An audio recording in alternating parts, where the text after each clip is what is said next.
আমাকে সবাই চাপ দিচ্ছে, কেউ বলে ভাই শেষ করেন, কেউ বলে চাচা শেষ করেন। আমি তাদেরকে নিশ্চয়তা দিয়ে বলছি, আমার মত আমার আল্লাহ নির্ধারিত সময় দিয়েছিল আলিম ওলামার উপর।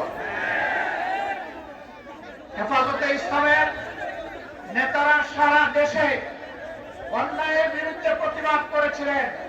আল্লাহ এবং আল্লাহ রসুলের বিরুদ্ধে কিছু সংখ্যক বেয়াদব প্রকাশ্যে চর্চা করেছিল।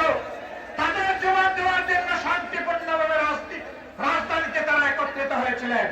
13 সালের 5 মে সেখানে বর্বর হামলা চালিয়ে রাতের অন্ধকারে অসংখ্য মানুষকে খুন করা হয়েছিল। এতগুলো আলেম ওলামা, হুফাজে কেরাম, আইতাম, তাদেরকে হত্যা করার পর, খুন করার পর প্রখ্যাত প্রধানমন্ত্রী বলেছিলেন কেউ মারা যায়নি, ওখানে লাল রঙের যে তরল পদার্থ দেখেছেন এটা মোল্লা মৌলবীরা কিছু রং ছিটিয়ে রেখেছিল। লজ্জা! মানুষ খুন করার পরে আবার মানুষের রক্ত নিয়ে উপহাস, এটি ছিল তাদের বৈশিষ্ট্য।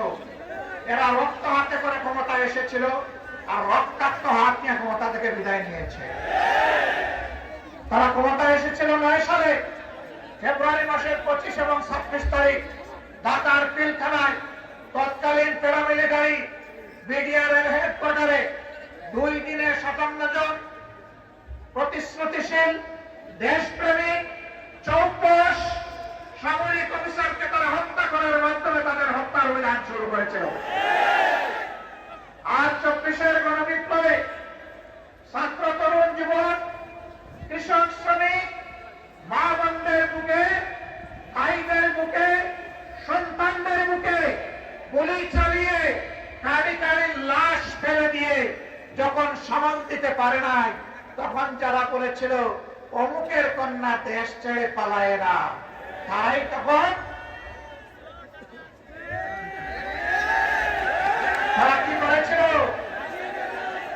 জমিন দিয়ে হাঁটার, গাড়ি চালিয়ে যাওয়ার সাহস তারা হারিয়ে ফেলেছিল।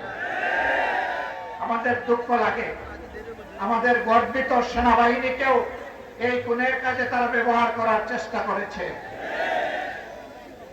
দেশের মানুষের জানমাল, ইজ্জত, আবরুর পাহারাদার পুলিশের কর্মকর্তা এবং সদস্য বৃন্দকে এই উপকরণে তারা ব্যবহার করার চেষ্টা করেছে।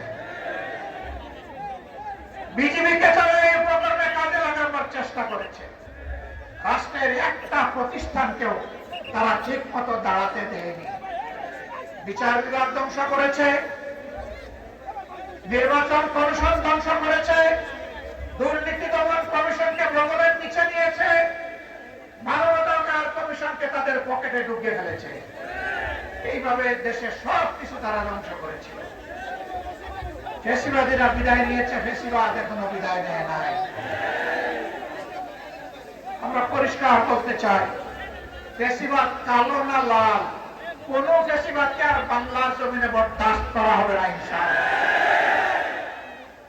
কেউ যদি ফেসিবাদের ভাষায় আবার কথা বলেন, কেউ যদি আবার ফেসিবাদীদের মতো আচরণ করেন, তারা কোন পথ খুঁজে পাবেন আমরা জানি না, কিন্তু আমরা তাদেরকে পরিষ্কার ভাবে বলে দিতে চাই, বাংলার জমিনে এই দেশের আপামর ছাত্র, তরুণ, মেহনতি জনতা আর ফেসিবাদকে বরদাস্ত করবে না।